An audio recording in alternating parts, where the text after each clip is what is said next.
¿Listo?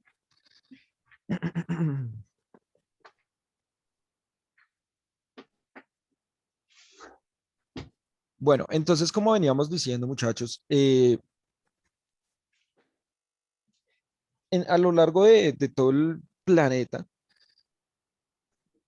nosotros, los que tenemos mascotas, debemos ser muy responsables con ellas y debemos generar conciencia alrededor de la forma en la cual se debe tener cierto tipo de cuidado eh, con, eh, con estos animalitos.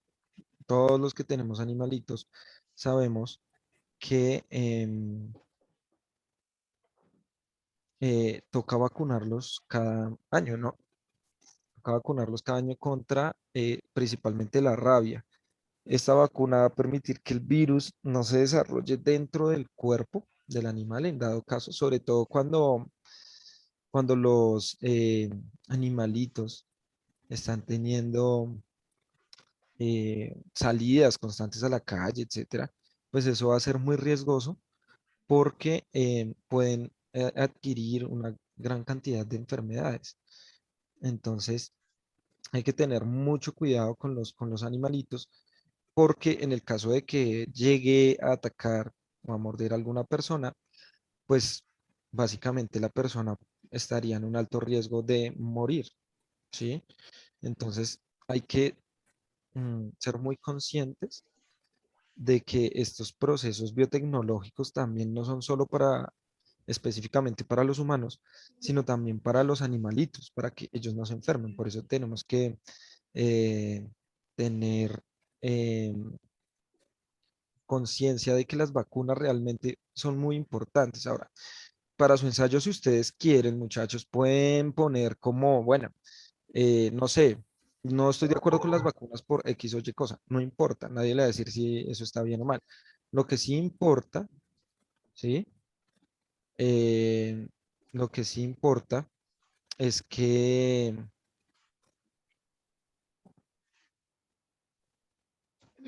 ustedes logren una adecuada argumentación. Eso sí me importa muchísimo, ¿sí? O sea, que ustedes logren argumentar, que ustedes logren defender sus posturas y así puedan, digamos que, generar una capacidad de comunicación mucho mejor a la que ya tienen, ¿listo?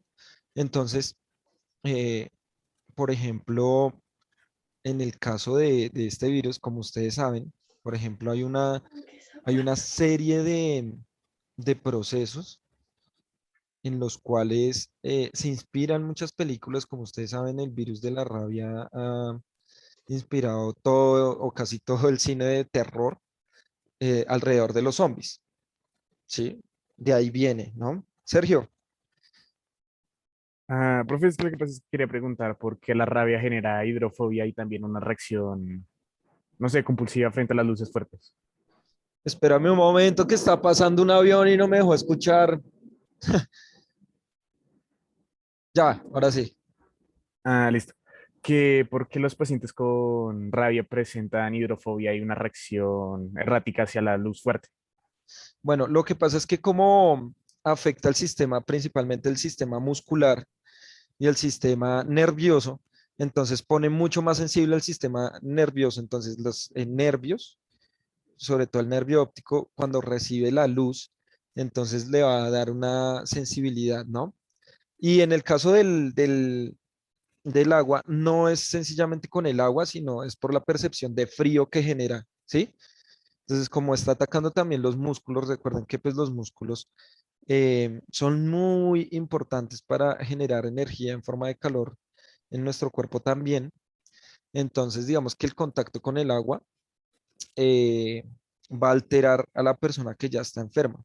Ahora, digamos que la enfermedad que desarrolla o que ocasiona el, el virus es una enfermedad extremadamente agresiva en términos de que la persona se pone muy violenta, o los animales también se ponen muy violentos, eh, porque el sistema, o sea, digamos que dentro se da un dolor, pero también las neuronas están transportando, están transmitiendo un montón de información que hace que la persona se vuelva o se torne muy agresiva, o bueno, el animal.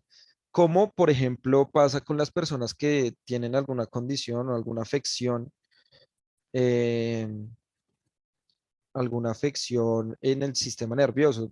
Me refiero a esquizofrenia o estados esquizoides o paranoias, donde las personas en esos casos se sienten atacadas y se vuelven muy, muy, muy, muy hostiles, ¿no? Y- Sí, bien, listo, gracias. Bien, entonces, claro, los tratamientos alrededor de todo esto, pues han mejorado muchísimo la vida de las personas. Por ejemplo, incluso les mencionaba ayer a los chicos, estábamos hablando, creo que la semana pasada con la profesora Jennifer, ahí para que lo piensen también ustedes. Estamos hablando como, ¿usted en qué momento de la historia de la humanidad, en qué lugar y momento le hubiera gustado nacer? ¿Sí? Eh, entonces yo dije como, bueno, Europa, pero en este momento. Y ella me dijo, pero es que Europa hubiese sido chévere en cualquier momento de la historia. Y yo le decía, uy, no, la Edad Media no hubiese sido tan divertido, porque en la Edad Media habían muchos problemas en torno a la salud, ¿sí? A los virus y pandemias que se reflejaban. Por ejemplo, la peste negra hoy en día no es un problema mayor. ¿Por qué la peste negra hoy en día no es un problema mayor?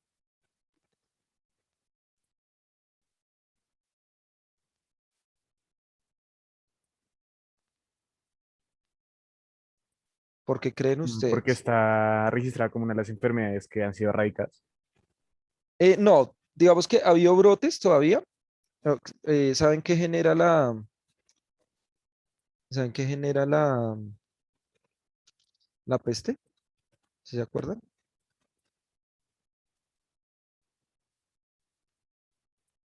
¿No se acuerdan qué genera la peste? O Una sea, bacteria que está en la pulga. exactamente. Una bacteria que principalmente el vector es la pulga. Vectores también pueden ser, podemos ser los humanos, pueden ser los ratones u otros mamíferos a los cuales esa pulga vaya, que les deja esa bacterita. Entonces, resulta que para la época no se conocían solución, no había ninguna solución a este problema.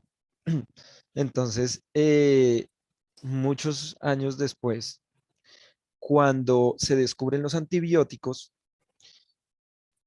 se soluciona de una manera un poco, o bueno, demasiado efectiva en ese momento. Entonces, los antibióticos realmente fueron o son hoy en día unos tratamientos médicos muy, muy importantes porque impide que crezcan eh, otros seres alrededor de este proceso de reproducción de la bacteria. Esto funciona mucho con bacterias, ¿sí?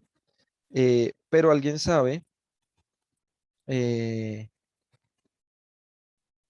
cómo es el funcionamiento de un antibiótico.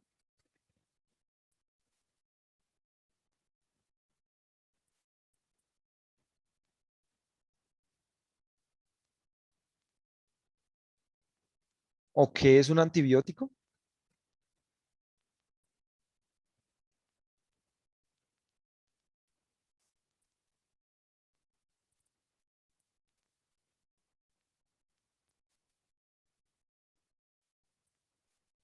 ¿Alguien? No, no, ni idea.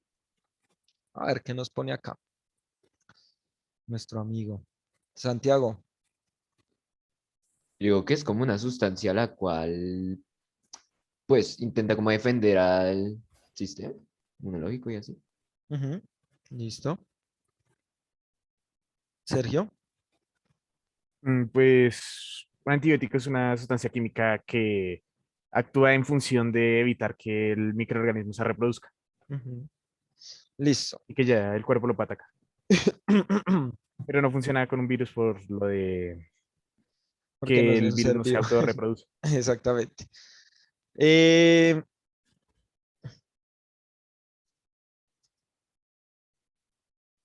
a ver si nos sale. Lo que pasa es que quiero que miren esto. Fleming, que fue el que desarrolló el primer antibiótico llamado la penicilina. La penicilina es un antibiótico que surge a partir de un hongo llamado, ¿cómo? Muy bien, muchachos. Penicillium. Penicillium. Muy bien, excelente. Entonces, él se dio cuenta de que el hongo penicillium, ¿sí? Eh, producía como un líquido, ¿cierto? Y ese líquido, ¿qué hacía? Eso que estamos viendo acá, muchachos, de una vez para explicarles, estas cajitas que están ahí, eh, se llaman cajas de Petri, ¿sí? Y se hacen muchos, sobre todo, eh, crecimientos de hongos para microbiología en estas cajitas de Petri, es muy importante. Entonces, miren acá el penicillium, es este hongo, y genera una sustancia que la denominó él, una sustancia antibiótica. Es decir, los antibióticos no nacieron de una como medicamentos, como la pastilla que vemos acá, sino a partir de Fleming, que desarrolla la penicilina, él se dio cuenta observando estos honguitos, que estos hongos producen una sustancia que impide que crezca algo alrededor, lo que sea. O sea, mata los seres vivos que están alrededor solo para que él se pueda reproducir. ¿Mm? Es algo muy similar, ¿sí? A lo que pasa, por ejemplo, si nosotros buscamos con los pinos, por ejemplo. Quiero que miremos algo. Miremos a ver si acá nos sale.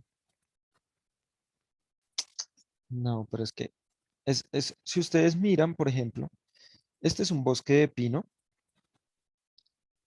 y se ve muy diferente a los bosques de pinos de Colombia, ¿cierto? Los bosques de pinos en Colombia se ven más o menos así como este. Ustedes sí han visto que cuando nosotros vamos a los bosques de pinos, hay muchas hojitas de esos pinos en el piso. Se ven supremamente naranja. ¿Sí los han visto acá? Sí, sí, señor. ¿Mm? Listo. Así, más o menos así. Miren acá. Y se ve esto como que parece paja, no sé. Eso se llaman acículas de pino. Eh, si ustedes se dan cuenta, en esta imagen se ve muy bien los bosques de pino cuando botan sus hojitas, que son todas larguitas, parecen hasta látigos. Cuando botan sus hojitas, esas hojitas tienen un efecto antibiótico, es decir, impiden que crezcan demás plantas. Si ustedes miran, no hay ni pasto, que el pasto es una planta invasora, es una planta que se dispersa rapidísimo, pero cuando uno va a este tipo de bosques, eh, las hojitas de este pino impiden que crezcan otros seres alrededor, principalmente plantas. Entonces ahí podemos decir que el efecto que tienen esas hojas sobre el suelo es un efecto antibiótico, porque permite solo el crecimiento del mismo.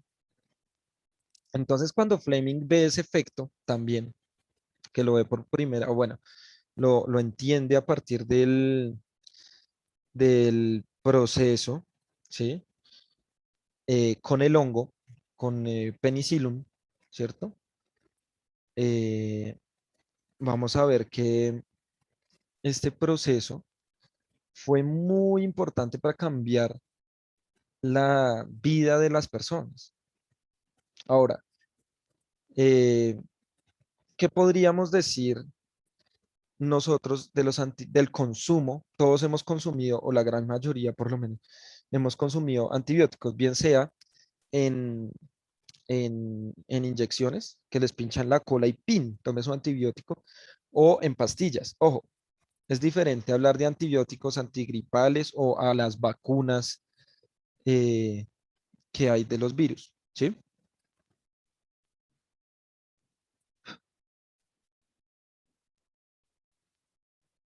¿Qué podríamos decir de los antibióticos cuando los consumimos nosotros? ¿Son buenos, son malos, son peores? ¿Qué pasa?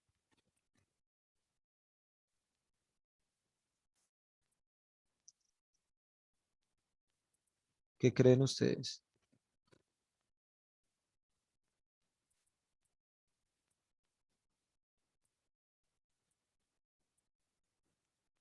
Jade, Pues yo digo que son buenos, pero dependiendo del organismo, porque no en todos van a reaccionar igual. Hay algunos que puede que les afecte o les empeore y hay algunos que pues les mejora.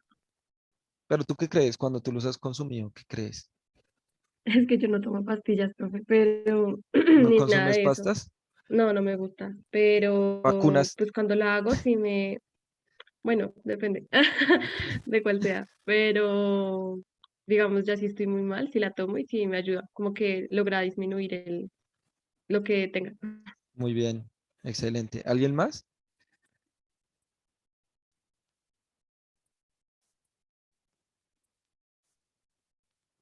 Bueno, pues resulta que nosotros cuando consumimos antibióticos, obviamente lo ideal es que sea recetado por un médico, no consumir ningún medicamento, eh, digamos que por decisión propia, ¿sí? Eh, eso es muy importante porque cuando nosotros empezamos a consumir muchos antibióticos, los antibióticos no solo destruyen, por así decirlo, las bacterias que están en nuestro cuerpo, no, sino como es un antibiótico, lo que va a hacer es que va a impedir que se reproduzcan la mayoría de células del cuerpo también en el sistema circulatorio, ¿sí? Entonces, por ejemplo, puede que destruya la bacteria, pero a su vez también nos está bajando fuertemente la cantidad de glóbulos blancos que nosotros tenemos en el cuerpo, ¿sí? Entonces, es muy importante que esos antibióticos sean muy controlados. Es diferente a una vacuna, ¿no? Cuando nosotros tenemos una vacuna, la vacuna tiene material genético del virus, la bacteria o el organismo para generar memoria, para generar una respuesta inmunológica y los glóbulos blancos la destruyan. En el caso del antibiótico, que es la última etapa para defender nuestro cuerpo, destruye todo lo que esté alrededor, ¿sí? Yo no sé si se acuerdan ustedes un poco de cuando veíamos la serie de anime en algún momento. Bueno, sí, ahí la estaba mencionando Juan Andrés. ¿En qué capítulo lo recuerdas? Hay un capítulo donde sale un antibiótico. ¿Cuál es el que recuerdas?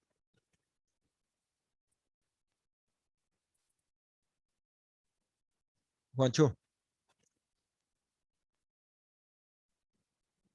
Ya, profe, qué pena, es que se me traba el computador.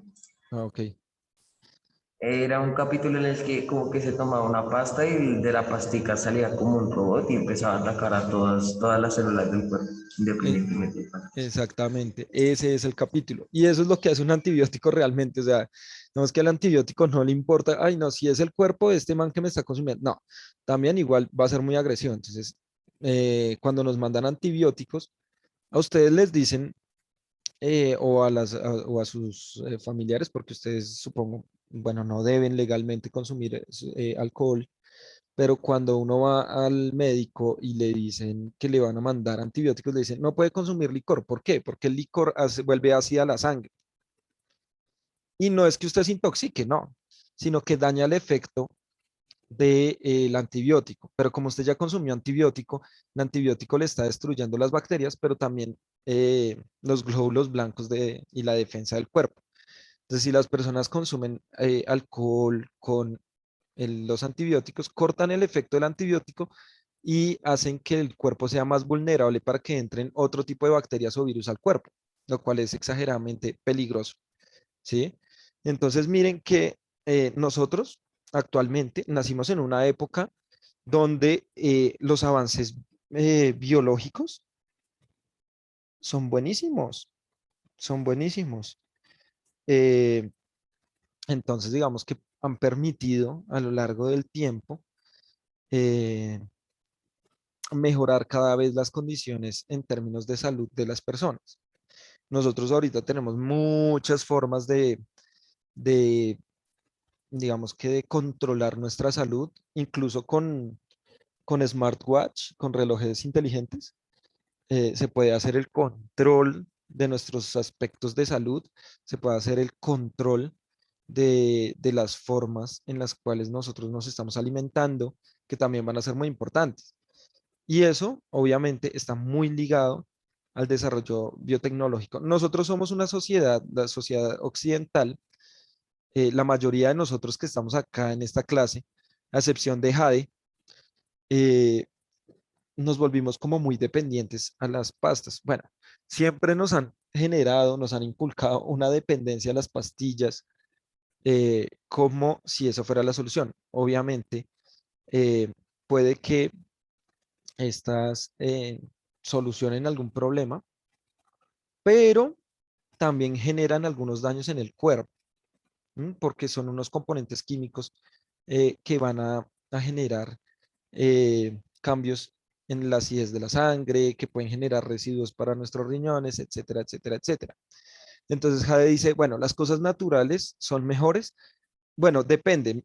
Digamos que hay muchos productos, entre comillas, naturales que también generan residuos porque incluso, digamos, tú puedes tomar destilados de lo que sea, pero también tienen sustancias químicas.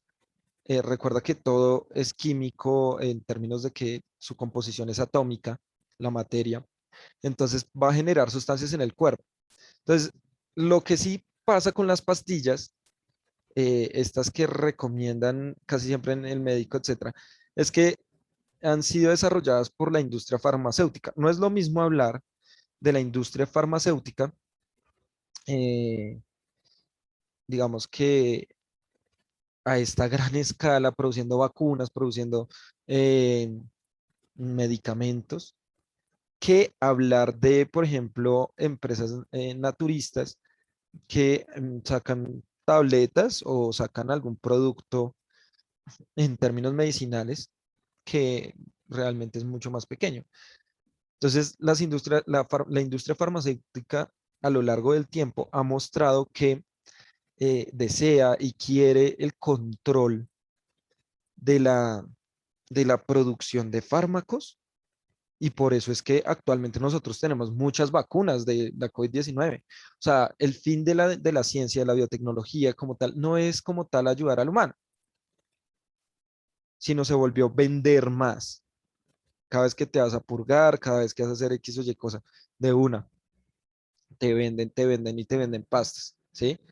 Les recomiendo un libro, muchachos. Hay un apartado que se llama La Guerra Mundial Z. Ahora, les recomiendo el libro porque la película es pésima. O sea, la película realmente... eh, Ma- Max Brooks, es que se llama este man. Max Brooks es el autor. Este mancito, obviamente la película de la Guerra Mundial Z se inspiró en este libro, pero realmente es muy diferente. Eh, este libro más o menos es como un tipo de libro documental, intenta ser como un libro documental eh, sobre qué pasó a lo largo de la Guerra Mundial Z, o sea, lo que pasó en la película de Brad Pitt. Pero él hace una crítica a modelos económicos, hace crítica a modelos políticos, hace crítica a modelos de salud y sobre todo mm, hace una gran crítica a los modelos de las empresas farmacéuticas. ¿Mm? Entonces, la industria farmacéutica alrededor ya no quiere salvar la vida de los humanos, sino lo que pretende es vender cada vez más fármacos. Y eso va a ser muy complicado porque incluso muchos de estos fármacos, de estas sustancias que venden para nuestro cuerpo, pueden ser exageradamente adictivas. Entonces, miren que si el fin de la biotecnología fuera salvar la vida de las personas, pues no habrían tantas vacunas. Realmente se trabajarían en una, dos, máximo tres, uniendo esfuerzos y no cada industria o cada empresa farmacéutica sacando la propia para así venderlas a los otros países. Digamos que eso ha abierto un debate en muchas personas donde dicen, no, eso del virus no es cierto, sino que eso del virus es mentira y es para que las empresas vendan, etcétera. No estoy diciendo que sea así, ¿no? Eh, pero digamos que es una teoría que ha empezado a surgir, ¿sí? Eh, y que pues ya muchas personas las ha motivado para no vacunarse. Ahora, eso también es muy riesgoso porque las vacunas realmente, y como se ha demostrado, ¿sí? Si no estaríamos igual que la Edad Media, han mejorado la calidad de vida de las personas. El promedio de vida en la Edad Media, lo que solían vivir las personas, era más o menos hasta los 30 años, sí, 40 por mucho. Y es muy problemático porque eh, imagínense ese promedio de vida, o sea, yo ya estaría a punto de llegar a mi límite de vida a esta altura. ¿M? La mayoría de la población moría a esa edad. Y con las vacunas y con los tratamientos, como los antibióticos, pues eso se transformó. Recuerden que la penicilina no es no es una vacuna, sino es una inyección, es diferente. Una inyección de penicilina, de penicilina.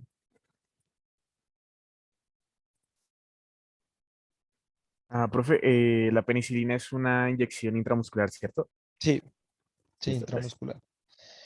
Bueno, Contre me dice acá, profe, la heroína también sale de una empresa farmacéutica. Desconozco el origen de la heroína. ¿Qué sabes tú, Contre? Es que yo había leído una vez que eso sale como si fuera un tipo de anestesia Ujú. y la aplicaban y con el tiempo se fueron dando cuenta que pues eso volvía adictos a las personas. Ok, ven y mira, vamos a ver qué nos sale. Ah, sí, mira, tienes toda la razón. A partir de la morfina. La morfina es un analgésico. ¿Saben qué es un analgésico? Lo que calma el dolor. Ajá, una sustancia que calma el dolor. La mayoría de analgésicos salen de plantas o de animales que suelen ser como venenosos o que pueden generar algún efecto en nosotros, como la amapola, ¿no? De la amapola, ¿saben qué sacan? ¿Saben qué sacan de la amapola? No, señor. ¿Ustedes han escuchado de la escopolamina? ¿No? ¿Nunca? ¿Nunca han escuchado de la escopolamina? Sí, pero no Sí. sé muy bien qué es. Es una sustancia que cuando se la echan, digamos que la suelen usar, hay que tener mucho cuidado cuando ustedes ya vayan a la universidad y empiecen a salir, siempre salgan con personas de confianza que conozcan, porque la escopolamina es una sustancia que suelen usar mucho los ladrones para aplicarle a la persona en la cara como un polvo o en las bebidas, y lo que hacen es como emborrachar a la persona, o sea, dormirla, dormilarla, y ahí pues es muy fácil la víctima para que la roben. ¿M? Tristemente. Entonces, miren que estas sustancias, como la amapola, como el veneno de la rana dardo dorada, que yo alguna vez en algún momento se las mostraba, es una rana chiquitica muy venenosa, sirve para ser analgésicos. ¿Por qué? Porque los analgésicos calman el dolor. ¿Dónde se siente el dolor? En el sistema nervioso. ¿Y qué hacen estas sustancias? Lo que hacen es eh, afectar el sistema nervioso. Entonces, obviamente, pues para los analgésicos lo que hacen es reducirle la cantidad de sustancia hasta una forma que pueda ser de consumo, es una forma de consumo, ¿sí? Entonces, eh, la morfina es altamente adictiva. Ahora, ¿por qué una sustancia? Y como sale acá en la heroína, ¿cierto? Porque vuelve adicta a las personas. ¿Qué es lo que pasa para que una persona se vuelva adicta?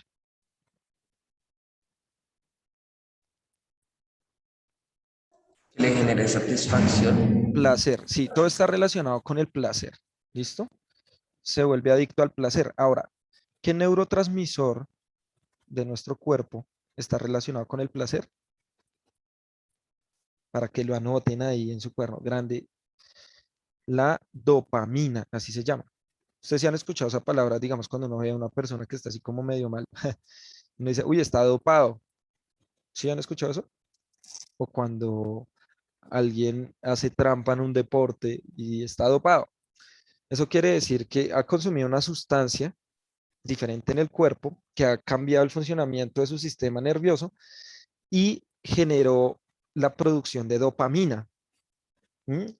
Y la dopamina está relacionada, bueno, con la felicidad, con el placer extremo, eh, y entonces genera dependencia. Uno realmente se vuelve adicto a las sustancias, no es por la sustancia en sí misma, sino porque esa sustancia genera la cantidad necesaria de dopamina que necesita la persona. Eso es una adicción. Juan Andrés, ibas a decir algo. Sí, profe, uno, ¿cómo se puede, o sea, cómo se dopan los deportistas? O sea, eso cómo se hace. Bueno, digamos que hay muchas formas de hacer trampa en el deporte. Eh, en los casos más comunes que uno ve es en el ciclismo, o sea, uno ve muchos casos en el ciclismo.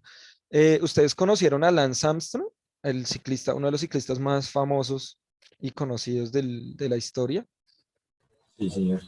Venga, y lo ponemos. Lance, Que perdió toda la fortuna por hacer que le trampa dio, y le dio cáncer de, de testículo. sí, y por eso la poca plata que le quedó se le acabó en los tratamientos.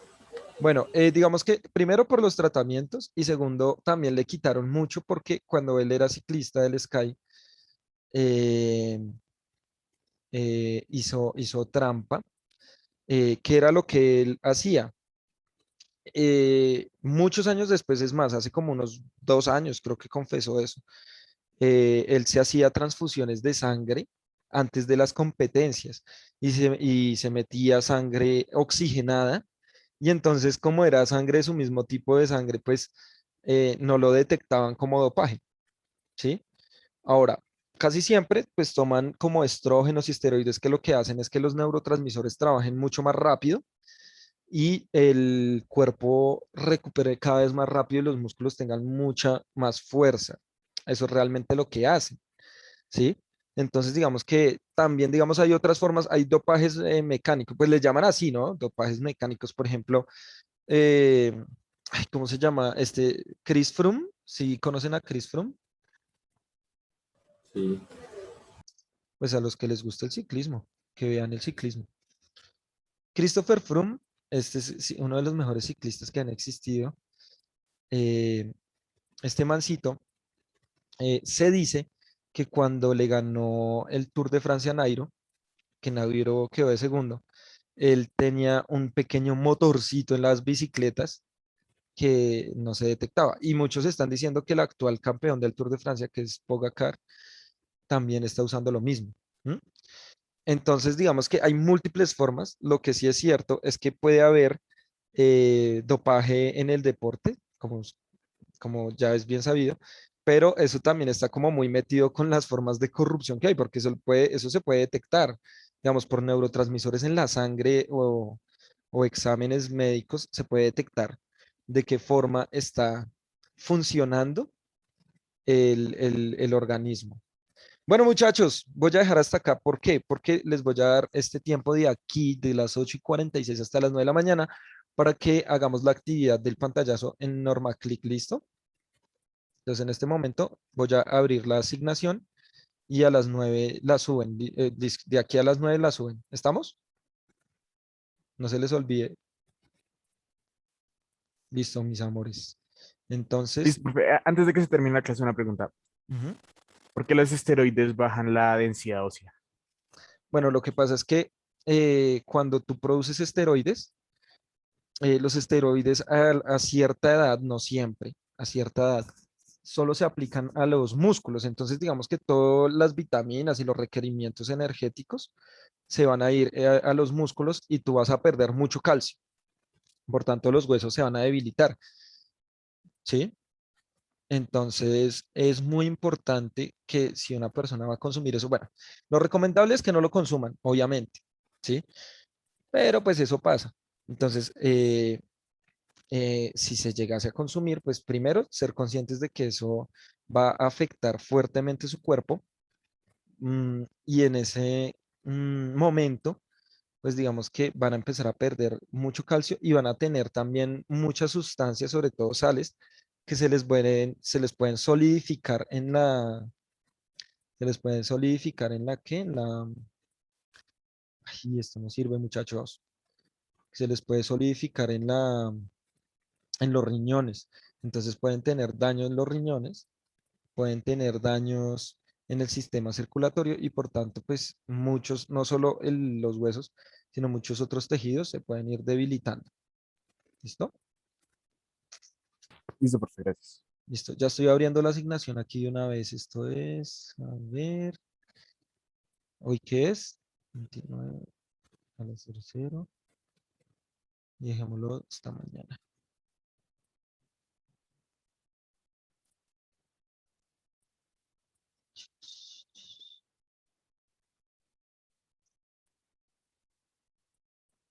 Listo, muchachos. Y acá, pam, pam, pam. Listo, ya quedó abierta la asignación, mis amores, para que ingresen de una vez a NormaClick y la hagan, ¿listo? Y ya, se pueden desconectar, muchachos. Me quedo con la compañerita que dijo que quería hablar conmigo. ¿Quién era? ¿Ana? Yo, profe. Ah, ok, de una. Entonces, amigos, chao. Desconéctense Oh. rápido para hablar con Ana. Ah, profe. Chao, profe. Chao, chao, niños. Chao, son los mejores. Profe, ¿Hasta qué hora está abierta la asignación? No, hasta mañana a la medianoche, ¿listo? ok, profe, La dejé gracias. hasta Profe, y mañana. otra pregunta antes de desconectarnos. Porque cuando los ciclistas van a las competencias así, porque las piernas les quedan como muy delgaditas y como las venas muy marcadas. Claro, lo que pasa es que a diferencia, ellos no hacen pesas para que crezca el músculo, sino eso es pura resistencia. Entonces, si ustedes miran, son todas delgaditas por el desgaste que hace el músculo, se vuelve fuerte, pero no crece, porque ellos no están rompiendo fibras, sino lo que están haciendo es un desgaste constante, por eso no crece. Si ellos hicieran solo pesas, les crecería demasiado, pero no, por lo largo de los recorridos no les crece. Es por eso. Listo, profe, gracias. Listo. Yo creo que toca volvernos a conectarnos, Ana. ¿Listo? Bueno, profe. Porque esto se va a cortar, entonces ya vuelvo a abrirla esta.